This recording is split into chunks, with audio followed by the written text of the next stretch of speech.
Assalamualaikum warahmatullahi wabarakatuh. Salam sejahtera untuk kita semua. Shalom, Om Swastiastu, Namo Buddhaya, salam kebajikan.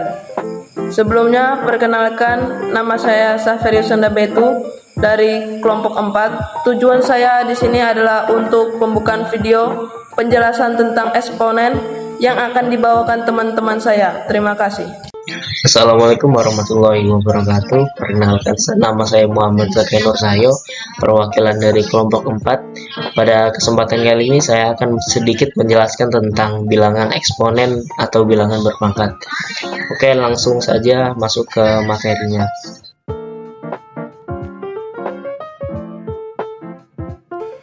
Sejarah singkat bilangan eksponen. Eksponen awalnya ditemukan oleh René Descartes pada tahun 1596 sampai 1650. Tujuan dari eksponen adalah untuk menyingkat penulisan perkalian bilangan yang sama. Eksponen merupakan perkalian yang berulang. Banyaknya perkalian yang dilakukan dituliskan di atas bilangan pokok menggunakan angka yang berukuran lebih kecil dibandingkan bilangan pokok. Misalnya, 2 kali 2 kali 2, maka ditulis 2 pangkat 3. Dengan 2 sebagai bilangan pokok dan 3 sebagai bilangan banyaknya perkalian. Selanjutnya, manfaat eksponen dalam kehidupan sehari-hari yaitu 1. Di bidang biologi, penerapan fungsi eksponensial dalam bidang biologi biasanya digunakan untuk menghitung pertumbuhan suatu bakteri.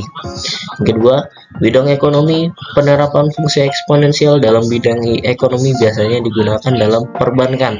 Salah satunya adalah dalam perhitungan bunga majemuk.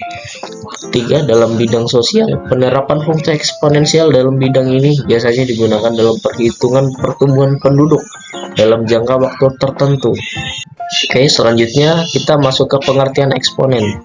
Eksponen adalah bentuk perkalian suatu bilangan dengan dirinya sendiri secara berulang-ulang. Eksponen merupakan salah satu konsep dasar dalam matematika yang menggambarkan kuatnya suatu bilangan atau variabel. Eksponen dituliskan sebagai suatu angka yang mengikuti variabel yang akan dipangkatkan. Contohnya, pangkat 2 dari bilangan 4 dituliskan sebagai 4 pangkat 2. Ini berarti bahwa bilangan 4 akan dikalikan dengan dirinya sendiri sebanyak 2 kali, atau 4 kali 4 sama dengan 16.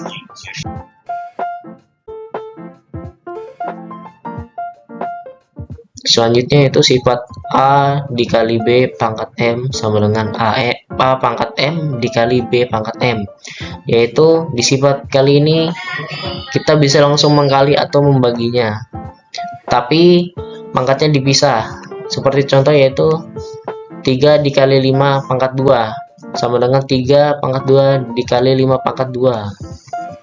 Oke, selanjutnya di sifat kali ini yaitu jika bilangan berpangkat positif itu berada di bawah, maka saat dipindahkan ke atas akan menjadi negatif. Itu dimaksudnya adalah jika pangkat awalnya negatif, jika ingin merubahnya ke positif tinggal buat jadi 1/4 pangkat 6. Seperti itu. Selanjutnya itu sifat A pangkat 0 sama dengan 1, yaitu A tidak boleh sama dengan 0, kecuali A adalah 0 itu sendiri.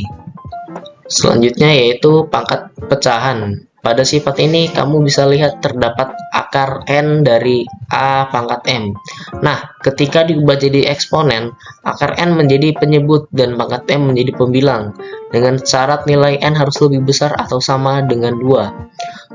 Contohnya yaitu akar 4 dari 3 pangkat 6 diubah menjadi 3 pangkat 6/4.